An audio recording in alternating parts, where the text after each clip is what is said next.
ahora revisaremos el caso número 6 de integración de función trigonométrica. En el caso 6 vamos a tener dos integrales en las que tenemos, por un lado, la multiplicación de dos potencias de la función tangente y secante, y el segundo caso, la multiplicación de dos potencias, una de la cotangente por una potencia de la cosecante de x con respecto a la diferencial x. La condición que se debe cumplir es que el m va a ser un positivo y al mismo tiempo va a ser un número par.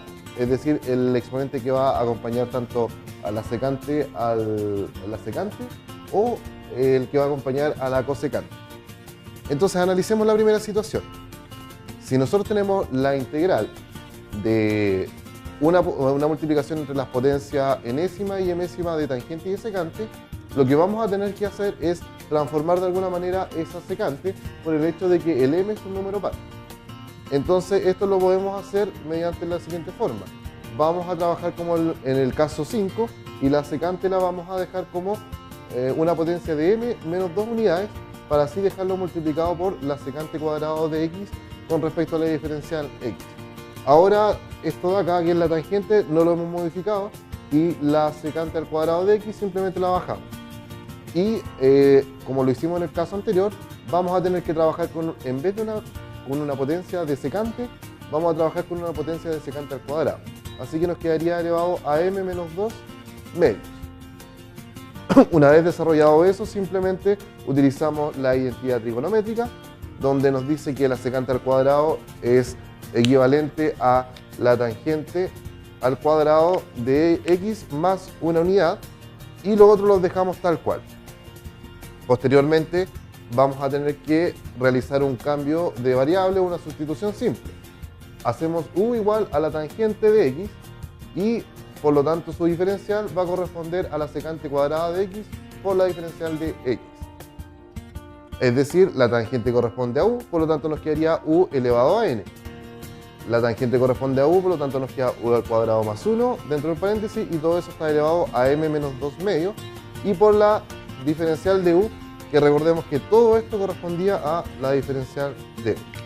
Posteriormente ahí nos queda la multiplicación de una potencia de u por un binomio, ¿no es cierto?, que involucra a u. Por lo tanto, para poder resolverlo, simplemente desarrollamos el binomio, distribuimos la potencia y luego separamos mediante el uso de la integración, ¿no es cierto?, de la propiedad de linealidad de la integral.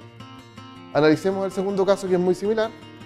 Entonces, como dijimos, vamos a tener la potencia enésima de la potencia emésima de la cosecante, ¿no es cierto?, o sea, la multiplicación de esas dos potencias. Y lo que vamos a hacer ahora es, como en el caso 5, simplemente la cosecante la vamos a modificar por el hecho de que el m es par.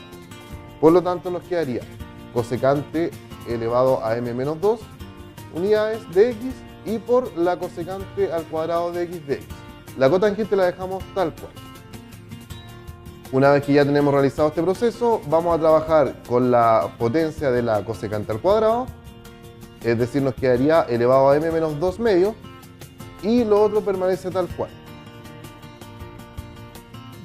Entonces, como ya tenemos escrito esto como una potencia de cosecante al cuadrado, ahora recuerden que lo que tenemos que hacer es utilizar la identidad trigonométrica. Entonces, simplemente acá esto lo podemos escribir como la integral de cotangente elevado a n de x, y esto corresponde a cotangente al cuadrado más una unidad. Y esto quedaría elevado a m menos 2 medios y multiplicado por lo mismo que teníamos anteriormente, cosecante al cuadrado de x con respecto a la diferencial x. Y aquí es donde nosotros tenemos que pasar al siguiente paso, que corresponde a hacer el cambio de variable. Es decir, hacemos un u igual a cotangente de x, por lo tanto, menos la diferencial de u corresponde a la cosecante al cuadrado de x multiplicado por dx. Y ahora hacemos el reemplazo. Como tenemos la cotangente, eso era u, por lo tanto nos quedaría u elevado a n. Y dentro del paréntesis tenemos la cotangente al cuadrado. La cotangente correspondía al cambio de variable u, por lo tanto nos queda u al cuadrado más 1, y eso todo elevado a m menos 2 medios multiplicado por du. Y posteriormente ahí simplemente estamos trabajando con un monomio multiplicado por una potencia de un binomio. Por lo tanto, ahí lo que tenemos que hacer es primero desarrollar el binomio, distribuir con respecto al producto y posteriormente, utilizando la propiedad de linealidad de la integral, vamos a separar los integrales para poder resolver un ejercicio de este tipo.